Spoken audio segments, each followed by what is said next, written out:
Paano nga pa pinabagsak ng dating 29-year-old na Mayor Vico Sotto ang pinakamakapangyarihang pamilya dito sa Pasig? At bakit ito magiging inspirasyon para sa lahat ng mga politiko at lugar dito sa ating bansa? Tara, pag-usapan natin.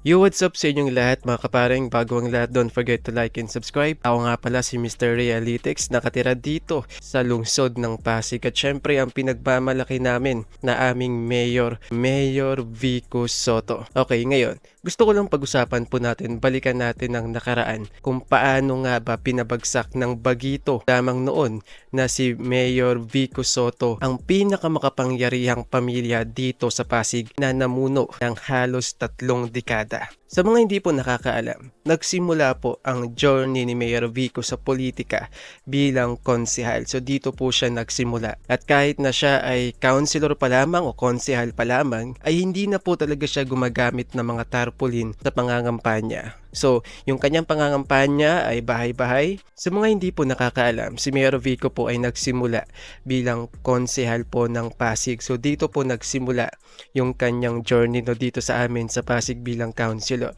At kahit na nung siya ay tumatakbo pa lamang konsehal, ay hindi na po talaga siya gumagamit ng mga tarpaulin sa pangangampanya. Talagang ginagawa niya house to house, tapos binabanggit niya palagi sa kanyang mga rally pag nakakausap niya lahat ng mga tao, no, sa bawat barangay ay sinasabi niya kung ano yung mga plataforma niya, kung ano yung mga plano niya, kung ano yung mga dapat na baguhin na sistema po dito sa Pasig. At yun po ang nakita namin kay Mayor Vico, kaya namin siya pinanalo bilang konsehal. No, kahit bata pa ay meron ng paninindigan at meron ng maayos na paniniwala na balang araw ay kayang-kaya po nating baguhin ang lungsod ng Pasig. So kaya naman nung magsimula ang 2019 na eleksyon ay dito na nga po nagkaroon ng matinding laban dito sa Pasig sa pagitan nga ni Eusebio, ang pinakamakapangyarihang angkan dito po sa aming lungsod, at si Mayor Vico Sotto. So kung kapag binabalikan ko yung panahon na yon, yung mga taon na yon, talagang hindi pa rin talaga ako makapaniwala na gawang pabagsakin ng isang batang Mayor Vico ang pinakamakapangyarihang angkan dito po sa Pasig. Ang politika o ang political journey po ng mga Eusebio ay nagsimula nung mula pa sa tatay nung bandang 90s at nagpatuloy po ito hanggang nung matalo po si Mr. Bobby Eusebio nung 2019 laban kay Mayor Vico Sotto. So nung 2019 nakita po namin yung mga ginagawa po talaga ni Mayor Vico during nung kampanya. No, bawat barangay talagang binabanggit niya yung kanya mga plataforma at yung mga problema po sa Pasig na dapat nang baguhin.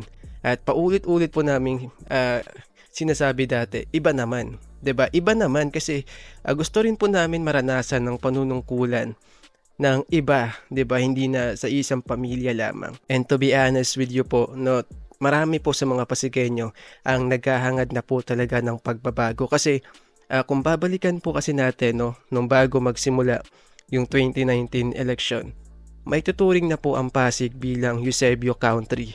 Kasi nga po, kahit saan ka magpunta sa Pasig, no, kahit saan ka magpunta sa mga kalsada, sa daanan, sa mga poste, sa mga pader, sa mga upuan, sa mga overpass, makikita mo po yung pangalang Eusebio nakatatak. Lahat po yan. Even po yung mga school supplies na binibigay ay meron din pong tatak Eusebio. Meron pong nakalagay na Eusebio.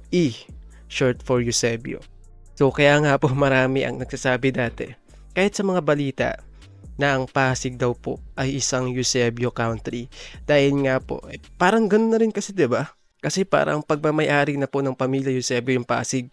Dahil kahit saan ka magpunta, makikita mong mga pangalan nila sa mga upuan. Naalala ko po dati, eto babalikan lang po natin. Yung mga upuan po dati, naalala ko pagka magre-renta ka o manghihiram ka ng mga upuan, kahit lamesa sa barangay, lagi pong may nakalagay na short for Eusebio. Lagi po yan nakalagay. Kahit nga po ambulansya, merong nakalagay na pangalan po nila. Kahit mga ginagamit ng mga patrol, may pangalan din po nila Eusebio Country po talaga ang datingan, kulang na nga lang po ay estatwa. Kahit nga po yung mga proyekto, mga eskwelahan, Eusebio din po yung pangalan, no? May mga eskwelahan din po dito na nakapangalan po sa Eusebio. Nakapangalan po sa kanila, pero hindi po nila pera ang ginamit sa pagpapagawa ng mga paaralan. Kahit po yung Pasig City Scholar, hindi po yun ang pangalan dati. Ang pangalan po niyan dati ay Eusebio Scholar. Kaya nga po, kung magtatanong ka po sa mga dating scholar ng Pasig, kahit po ako kasi yung pamangkin ko naging scholar din po dati. Hanggang ngayon din naman. Ako kasi naging scholar po ako nung 2022, nung si Mayor Vico nang nakupo. So sinubukan kong mag-apply. Akala ko po talaga dati, nung wala pa si Mayor Vico, ang perang binibigay po ni Mr. Eusebio o dating Mayor Eusebio sa mga scholar po ng Pasig ay galing po talaga sa pamilya nila. Kumbaga, sariling pera nila, galing sa sarili nilang bulsa. Kasi nga po, Eusebio Scholar ang nakalagay, hindi po Pasig City Scholar. Pero, tsaka ko lang po nalaman and na-realize, pera po pala ng Pasig ang ginagamit nila dyan o pinagkukuhanan ng budget para po sa mga scholar.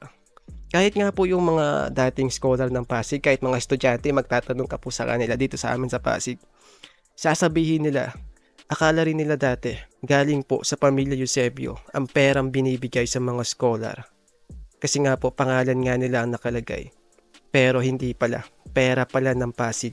At yun po yung in-expose ni Mayor Vico Soto nung siya na po yung nakaupo. Kaya nga po binago ni Mayor Vico yan Marami siyang binago. And kagaya nga po ng sabi ko, pahirapan po talaga makapasok sa scholar. Ang daming requirements na kailangan, ang dami mong pagdadaanan, dadaan ka pa sa butas ng karayom. At kapag nakapasok ka naman sa scholar, kala mo ganun lang kadali, hindi. Pag nakapasok ka na, pag mayroong mga event o mga festival, fiesta ang Pasig, kinakailangan po kayong pumunta at ibabandera kayo. Sobrang init daw po talaga. Talagang nasa may kalsada sila lahat nakapila. Which is pinapakita lamang na ito mga scholar namin to. Scholar to ng pamilya namin, tong mga to. Kahit sobrang init daw, kinakailangan mong umattend kasi required daw po yun. Pero yun nga, binago po ni Mayor Vico lahat ng yun. At hindi po mangyayari yun kung hindi po dahil sa pagiging matalino sa pagboto nami mga Pasigueño. No? Talagang nahikayat kami sa mga plataforma na sinasabi ni Mayor Vico nung kampanya. Syempre sa tulong po nila Vic Soto, yung tatay po ni Mayor Vico Soto, at ng Itbulaga kasi kinakampanya po talaga nila Vic Soto si Mayor Vico dati nung 2019. At sa tuwing meron pong rally ay talagang binabanggit po lagi ni Mayor Vico yung mga problema po ng Pasig. At kasama na nga po dyan yun nga po yung paglalagay ng pangalan ng mga politiko sa lahat ng proyekto at sa paligid ng Pasig. Dapat daw ang Pasig ay para sa mga Pasigueño at hindi para sa mga politiko. At yung mga programa, yung mga sinasabi po ni Mayor Vico, na ito gagawin natin, ito kaya natin tong gawin, kaya nating lutasin to, ito yung mga programang ipapatupad natin na makikinabang ang mga Pasigueño. Babaguhin natin ang mga sistema, wala nang takutan, wala nang pilitan, wala nang kung sinong kakilala yun ay bibigyan, wala pong ganon, di ba? Wala na pong ganun. Yun po ang isa sa mga sinabi ni Mayor Vico na nagpa-realize sa mga Pasigueño na okay, sige, iba naman. Sumubok naman tayo ng bago. Since nasubukan naman natin ang pamilyang ito ng halos 3 dekada o 27 years. So, lipat naman tayo sa iba. Iba naman, 'di ba? At doon po nagsimula, nagkaisa. Although umabot pa rin naman po sa mahigit 100,000 votes ang nakuha ni Mr. Bobby Eusebio. Pero mas lamang po si Mayor Vico which is 200,000 votes ang nakuha. At doon nga po, hindi po sila makapaniwala. Naalala ko dati, kinabukasan pa lamang po ng botohan. Kasi lamang na nga po si Mayor Vico ng halos 100,000 votes. Pero hindi nga po sila makapaniwala at sinasabi po ng kampo ni Mr. Bobby Eusebio at mga supporters niya, nandaya daw po si Mayor Vico. At naalala ko pa dati, nagtipon-tipon pa sila kasama ng mga taga-suporta po nila at binabanggit po talaga nila, nandaya daw po si Mayor Vico. Kaya daw po siya nanalo. At hindi po sila makapaniwala na paano sila natalo ni Mayor Vico. So marami ang nagtataka. After nun ay nag-file po yata sila sa COMELEC kung di ako nagkakamali pero hindi po yata nagtagumpay kasi wala hong may pakitang ebidensya na nandaya daw po si Mayor Vico. At saka ito po come to think of this, paano makakapandaya ang isang 29-year-old na wala namang makinarya, na hindi po gaya sa kanila. So paano makakapandaya yan? 'Di ba? Baguhan pa lamang yan, no, sa ganyang posisyon. Unang beses pong tumakbo yan, wala po siyang makinarya, wala po siyang talagang malawak na suporta, hindi po gaya kay Mr. Bobby Eusebio. Lumaban, talagang bumangga si Mayor Vico sa napakatibay na pader. Pero sabi nga nila, kung talagang may tiyaga ka, magtatagumpay ka. At eto nga po, nagtagumpay si Mayor Vico. Hindi lamang po sa Pasig kinahangaan si Mayor Vico ngayon, kundi maging sa buong Pilipinas. At hindi lamang sa buong Pilipinas, kundi maging sa buong mundo. Okay na po yun kasi pinagbigyan na po natin sila na manungkulan sa atin ng halos ilang dekada. Sumubok naman tayo ng iba. Kasi baka hindi natin alam na ang pagbabagong inaasam natin ay mararanasan natin kapag pumili naman tayo ng bago. Don't forget to like and subscribe. Bye!